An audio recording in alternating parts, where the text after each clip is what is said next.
Here we are with my good friend, Tina Gerke. And Tina, you've heard me talk a lot about three conditions of the heart, sand, stone, and clay. And you have an amazing story. And I would just invite you to maybe start at the beginning and unpack that a little bit for us on how God has transformed your heart. Okay, well, I grew up in a Christian home, in a church that is very deeply rooted. Tons of family, my grandparents, all my cousins, everybody was there. My family was very, every single Sunday we'd be there, every Wednesday night. But it was also a church that had a lot of rules and regulations. Mm-hmm. And for me, I interpreted it in the way that was the only way to go. And so some of the things that it made me become was I didn't want to accept Christ because I had to join the church to do that in my eyes. And so it was a while before I decided to surrender my life, and because of that, I became pretty sand-hearted.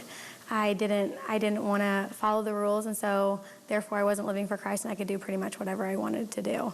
Probably in my middle school years, I was extremely fearful of doing anything wrong. I would say I'm sorry to every single person 500 times a day, to the point that my parents and my sisters and brothers would just be so annoyed at me. Something happened in high school, and as I was thinking about it and praying about it, I realized that it had to do a lot with sports and the recognition that I got.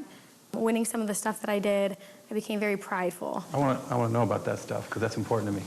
It is. Yeah. What were some of those sports things? I ran cross country, and that was probably the one that I was more known for. I had an incredible team. We won every sectional that we were in. Really? Mm-hmm. Regional champions. We went to state my junior year. Wow. Yeah, it was really fun. It was What a family. School? Norwell. But you didn't just do cross country? Right. I was in basketball, and that was my love. I loved basketball more than anything. My sister and I got to play together. My junior year, she was a senior, and that was really cool. We won sectionals that year. So that was a highlight. Wow. So, and then I ran track also. What'd you do in track? I ran middle distance, 400 through 1600, and then some relays. Those long ones are just painful for me to even think about that in the cross country thing. But I've seen your beautiful left-handed jump shot. That had to be a lot of fun to win that sectional with your sister. It was incredible. It was incredible. So that really helps me. That kind of sets the stage for you getting those accolades. Right. And from middle school to high school, there's been this change. You sort of perceived the church as stone-hearted. Right. Wouldn't articulate it that way then, but it caused you to respond with sand-heartedness. Exactly. Okay, so pick it up for us in high school. Well, going through all those sports without walking with Christ made the praise just completely unbalanced, and I was taking it all on myself rather than giving Him the glory. And so I think it was about, I don't know, sophomore year, as soon as I could date, my parents gave me a 16-year-old limit. As soon as I could date, that then became the next step for me, and boys became, I needed a boyfriend all the time. Mm-hmm. And not just any boyfriend, but the popular ones, the athletes, and that kind of thing. And that led me to a guy. It was shortly after I had started dating, I met a guy that we became sexually active really quickly. And it was an extremely unbalanced, unhealthy relationship. We were both extremely immature, not living for Christ. I went through a range of emotions. I just don't even, I didn't even recognize myself to even look back at it. And my mom used to tell me that I used to be a flower, and I just put a glass over it, and it just wilted and died. Oh my. And that's what it just kind of came to. And that ended in February of my junior year. It was that was the year that we won sectionals and everything. It was kind of a packed year.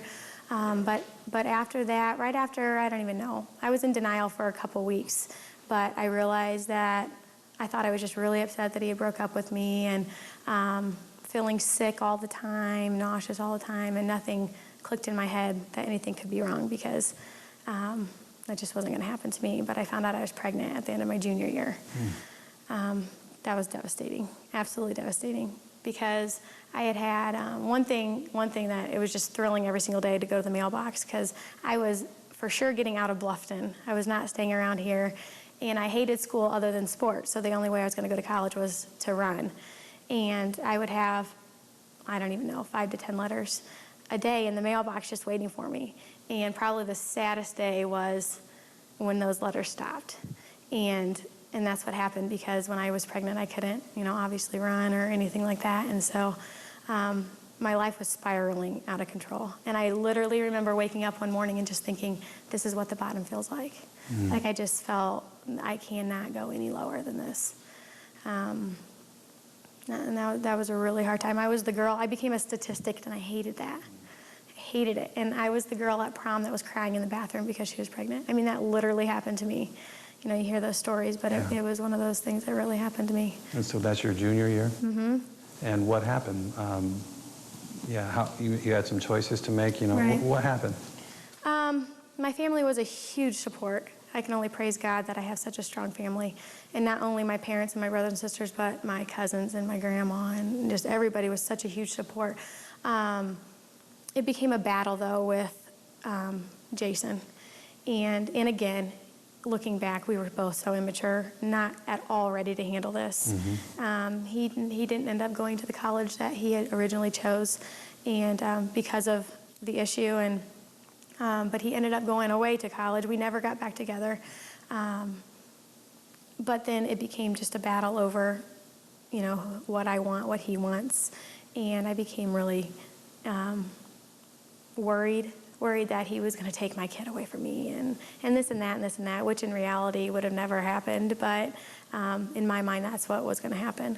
So my senior year, I walked into those doors and had everybody look straight to my stomach. And it was just like nothing I'd ever experienced, just because I was all by myself.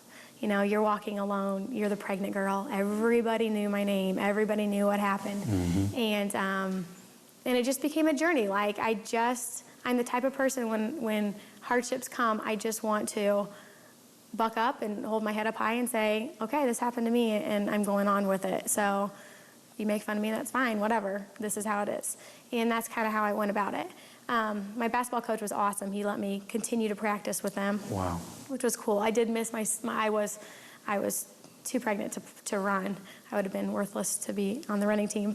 So I did miss that, which was really hard because that was like a family to me. But basketball, they did allow me to. I played up until 2 weeks before I delivered. And then I had him Thanksgiving on 96. Wow. So. Wow. Yeah, it was pretty neat. It was crazy how it all worked out. And then you became a mom your senior year in high school. And how did those months unfold before you graduated? I went back to school 2 weeks after I had him. I was in the best shape of my life, so I just bounced right back. And I played my first basketball game. It was about 2.5 weeks after I had him. So I just went right back to being, the high school girl. And again, my parents were so great because they watched him while I was at school. I was able to go into the program where I could work part-time, and I was a secretary for their business. So I was able to stay at home half the day and then go into school. And then I'd go to practice and then come home, and my mom watched him throughout all that time, which was really great. So I was able to have a little bit left. And again, I wasn't a Christian yet, and so I was able to have a little bit of glory left. And it was something that it just helped me finish out the school year. I would have never wanted to. Well, what happened then that drew you to Christ? Really, there was nothing that really just led me to it, except one night, Memorial Day weekend in 97, I was just talking with a buddy, came home. My cousins had hosted the get-together for all the young kids in the church. And we were on their way back from Angola, and we were just talking, and he was unconverted and I was unconverted. And we were just talking here and there, and we just said, man, what would happen if we died? Really, what would happen?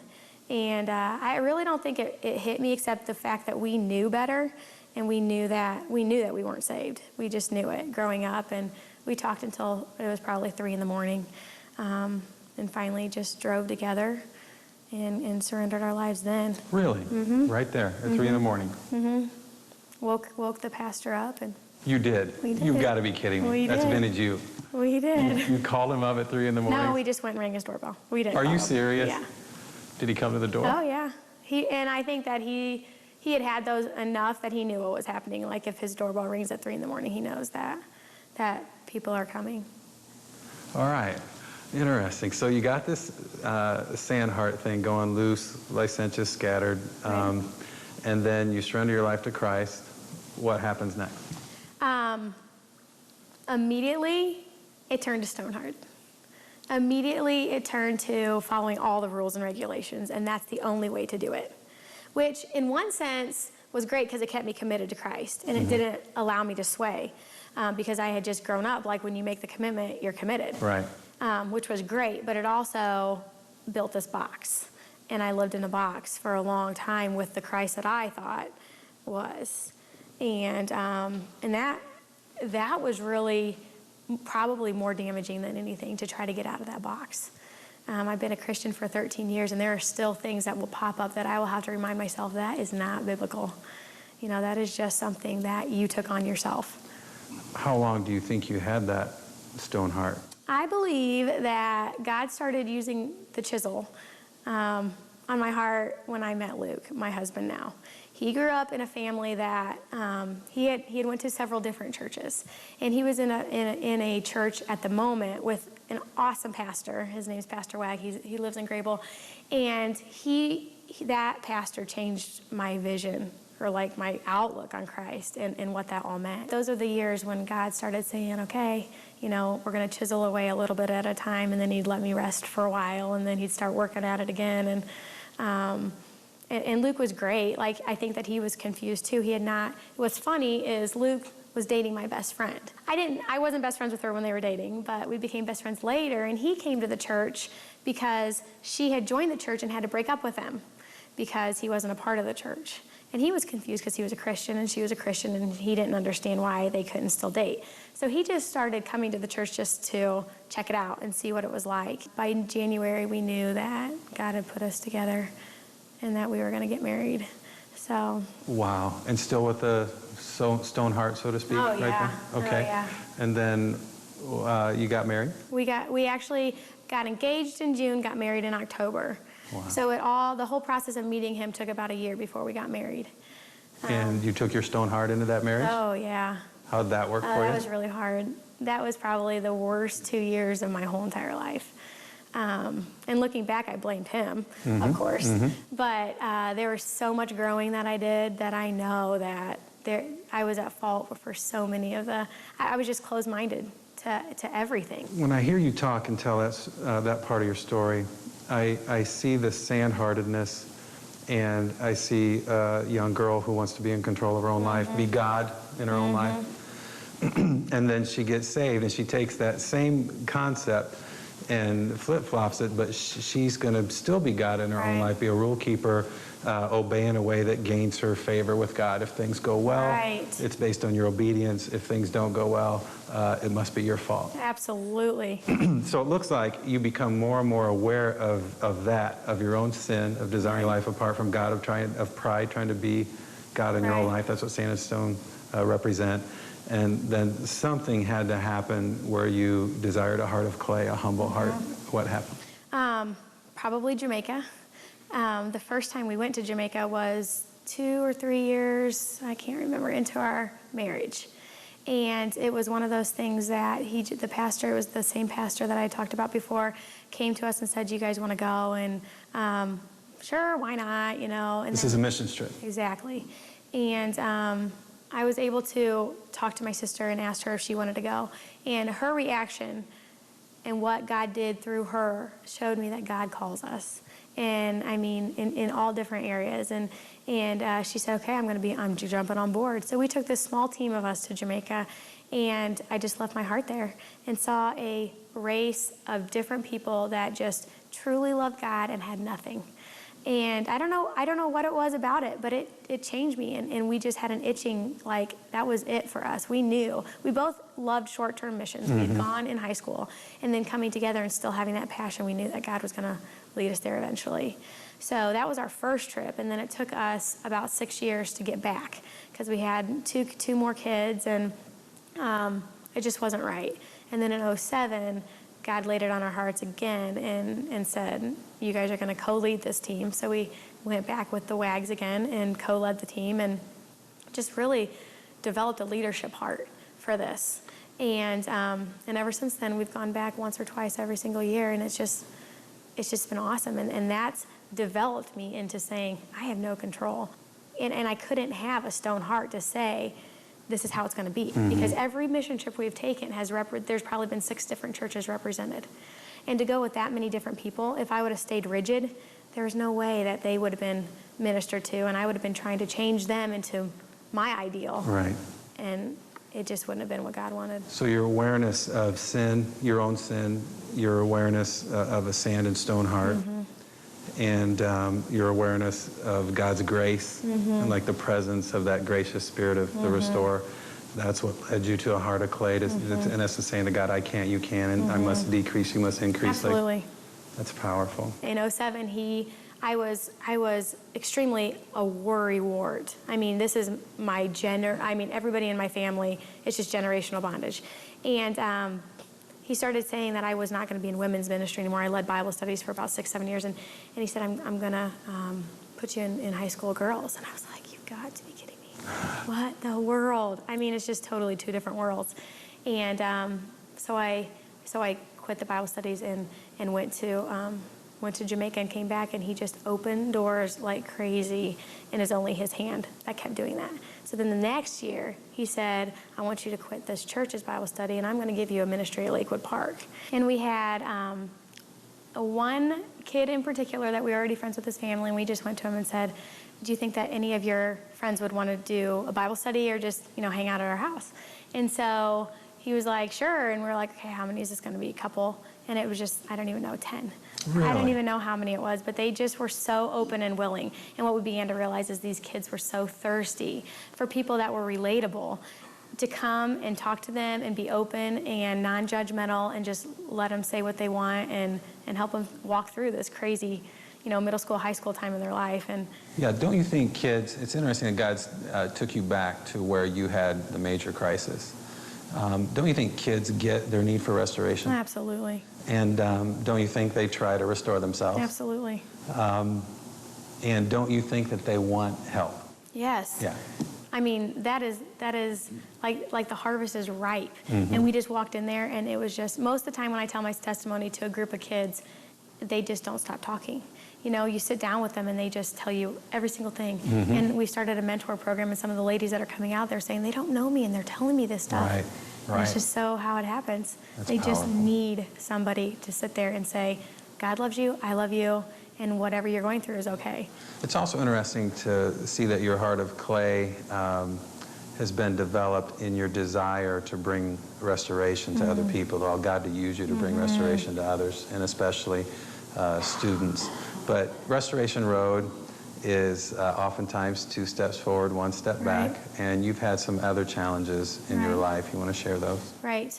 Well, going back to me having Jared, and a major thing that I think really hindered me being able to be free also was walking through not having, Jason and I were not together, and walking through, we were in a court battle pretty much. We lived for 2 years with continuances. I mean, we'd have a court date and it'd come to it and it'd say, oh, we need a continuance. And so we just kept in that routine. There was really no structure. There was no anything, and it was just, he would call me if he'd want to come see Jared, and he would want to take him. But again, my parents and I were so worried that something would happen.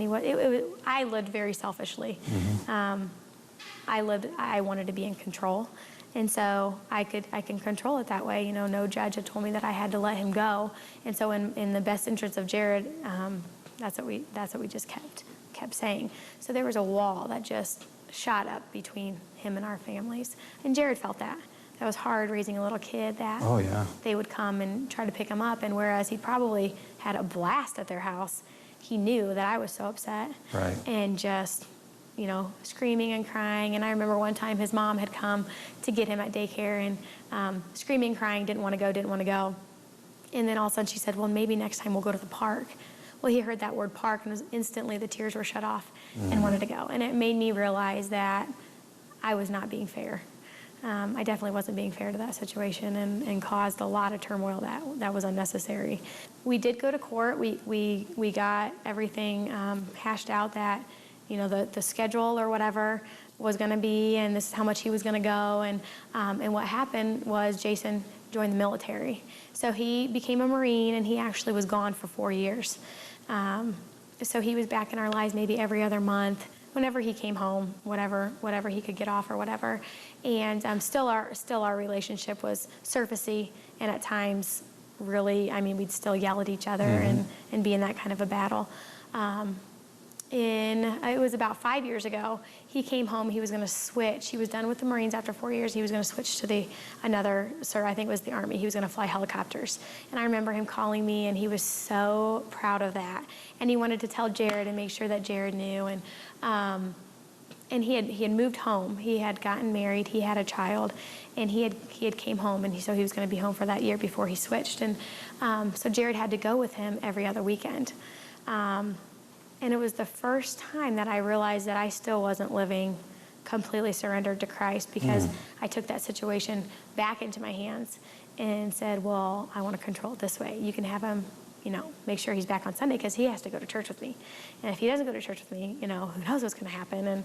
And I just wasn't trusting that God was going to make it okay. But it was the weirdest thing. Him and his wife, or me and his wife, weren't great friends. We were cordial to each other for the most part, but it wasn't like we were great friends. And I was leading a women's Bible study. In November of that year, God started speaking to my heart and said, I want you to invite her to your Bible study. And exactly, that was impossible. I was pretty sure that either God was mistaken or he had the wrong person. That was not going to happen. There was no way that was going to happen. 3 weeks later, I got a phone call that said that Jason was killed in a car accident. Oh my goodness. And there are no words to describe that. It rocked my family. It rocked me. It was unbelievable. Unbelievable. How old was Jared at the time? Jared would have been 6 years ago, so 7. Wow. He had just turned 7, I think it was.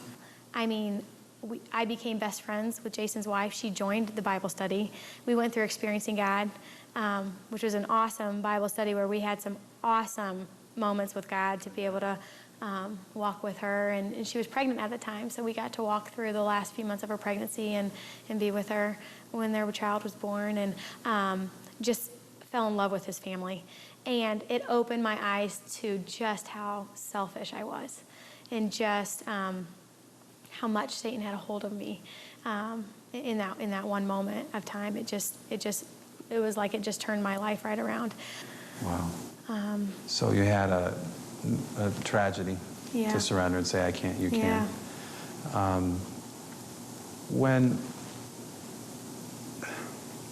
When we get dinged, rusted, torn, faded, a lot of times we try to take the restoration process back. Mm-hmm.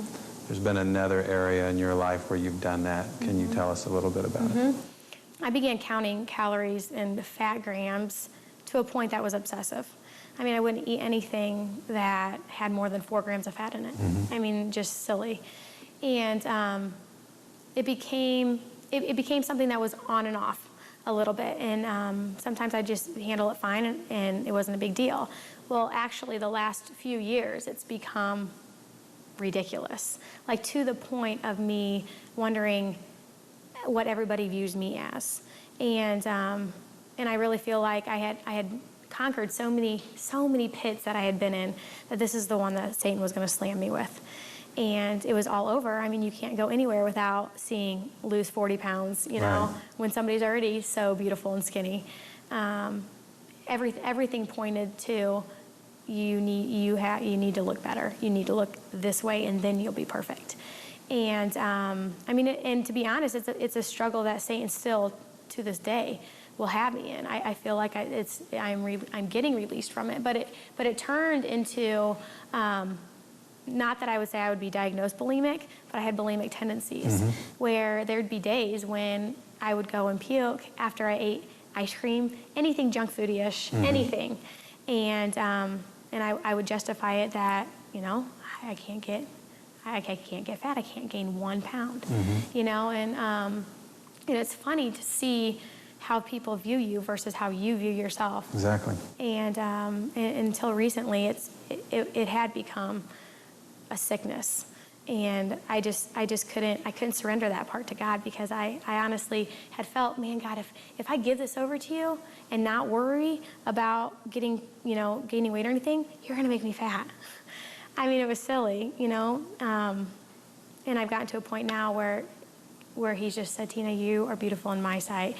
And if you are a normal person, you're going to be so much more easy to be around. If I'm around somebody that's super, super toned and skinny, then I get real jealous and all this. But these high school kids need to see that you're okay in your own skin, and that you're not constantly doing that. And working with high school kids probably has been the one thing that's brought me out of it the most.